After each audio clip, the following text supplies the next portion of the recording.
சேமியாவில் கேசரி செய்ய போகிறோம். கொஞ்சம் நெய் போட்டு சேமியாவை நம்ம வறுத்து வச்சுக்கணும். உப்புல எடுத்துங்க. அப்போ தான் நம்மளுக்கு அந்த தண்ணி அளவெல்லாம் நம்மளுக்கு திட்டமாக இருக்கும். கொஞ்சம் நெய் சேர்த்துட்டு போதும் தண்ணி இது நல்லா அழகாக வறந்துருச்சு. இப்போ தண்ணி சேர்த்துக்கலாம். 1 கப்புன்னா 4 கப்பு அளவுக்கு தண்ணி வைக்கணும். 2 கப்பு தண்ணி 2 கப்பு பால் சேர்த்துக்கலாம். வான சூட்டில் இது வேக வைப்போம். பிஞ்ச் சால்ட் சேர்த்துட்டு இதை அப்படியே கலந்து விட்டுங்க.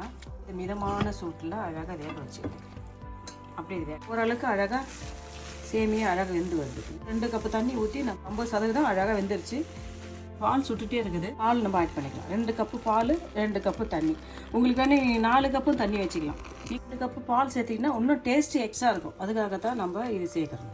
சேர்த்து மிதமான சூட்டில் தான் நம்ம வேக வைக்கணும். அடி பிடிக்காத அளவுக்கு இதை மிதமான சூட்டில் அழகாக வேக வைக்கும்.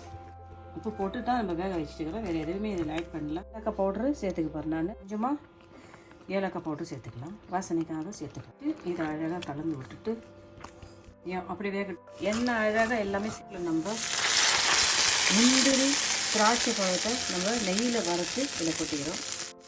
முந்திரி திராட்சையை கொட்டிட்டு அழகாக வதக்கிக்கலாம். போன தண்ணி நான் நினைக்கிறேன். உங்களுக்கு தண்ணி எக்ஸ்ட்ரா வேணும்னா தண்ணி வைக்காதீங்க, பால் சேர்த்துங்க. பால் சேர்த்தா சூப்பராக இருக்கும். பாருங்கள் என்ன அழகாக முந்திரி திராட்சை போட்டுட்டோம். வாசனை சும்மா நெய் வாசனை சும்மா பக்கத்து வீட்டு வரைக்கும் அடிக்குது பாருங்கள். கப்பு சேமியாவுக்கு நான் 1.5 கப்பு சர்க்கரை வைக்க சேர்த்துட்டோம். நம்ம கொஞ்சம் இதில் ஃபுட் கலர் சேர்க்குறேன். சரி நாலுமே ஃபுட் கலர் தான்.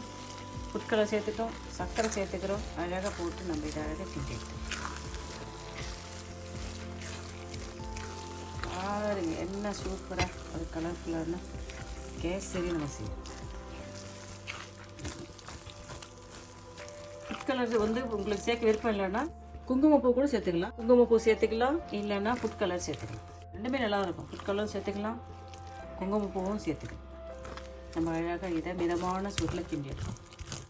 அனலை எந்த அளவுக்கு கம்மி பண்ணுறீங்களோ அந்த அளவுக்கு அனலை கம்மி பண்ணிவிட்டு நம்ம சேர்த்துக்கலாம். கப்பு சேமியாவுக்கு 5 கப்பு தண்ணி வைக்கிறோம். அதில் நான் 2 கப்பு தண்ணி வச்சுட்டு 3 கப்பு பால் சேர்த்துக்கிறேன். இல்லை நீங்கள் 5 கப்புமே நீங்கள் தண்ணி கூட வச்சுக்கலாம். எங்களுக்கு பால் வேணாம் இல்லை, ஏன்னா எடுத்தோடனே நம்ம பாலில் வேக வைக்க முடியாது. ஒரு 2 கப்பு தண்ணி சேர்த்து ஃபஸ்ட்டு சேமியாவை மிதமான சூட்டில் தண்ணியில் வேக வச்சுருங்க. அப்புறமா நீங்கள் பால் ஆட் பண்ணுங்கள். பாருங்கள் என்ன அழகாக பாருங்கள், என்ன அழகாக கொட்டுதில்ல பாருங்கள், சூப்பராகுது. இதுதான் இதோடைய பக்குவம். நான் 5 கப்பு தண்ணி வச்சுக்கிறேன் நான் இதுக்கு. அவ்வளோதான். நம்ம சாப்பிட்டு பார்க்கலாமா வாங்க. பாருங்கள் என்ன அழகான சூப்பரான சுவையான அழகான ஆரோக்கியமான ஒரு சேமியா கேசரி செஞ்சு பார்க்கக்குள்ளே சூப்பராக இருக்குதுல்ல. பாருங்க என்ன சூப்பராக ஒரு கலர்ஃபுல்லாக பாருங்க என்ன சூப்பரான சுவையான அழகான ஆரோக்கியமான ஒரு சேமியா கேசரி செஞ்சுட்டோம். குங்குமப்பூ அங்கங்கே வச்சுக்கிறேன். குங்குமப்பூ கூட போட்டு செய்யலாம். ரொம்ப நல்லா அண்ணன் மாதிரி இருக்கும். அது தான் சாப்பிட்டு பாருங்கள் எப்படி இது பாருங்கள். நான் என்ன சுத்தமான நெய்யில் சுத்தமான பாலில் செஞ்ச சேமியா கேசரி செஞ்சுக்கிறேன். ஒரு எளிமையான முறையில் வீட்டில் இருக்கிற பொருளை வச்சு உங்களுக்கு எளிமையான முறையில் நான் செஞ்சு காமிச்சிட்டேன். நான் நினைக்கிறேன் நான் செஞ்ச இந்த மெத்தட் ரொம்ப பிடிக்கும் நினைக்கிறேன். நீங்களும் இதே மெத்தட் செஞ்சு பார்த்துட்டு நான் செஞ்ச இந்த சேமியா கேசரி எப்படின்னு சொல்லுங்கப்பா. பை. தேங்க்யூ.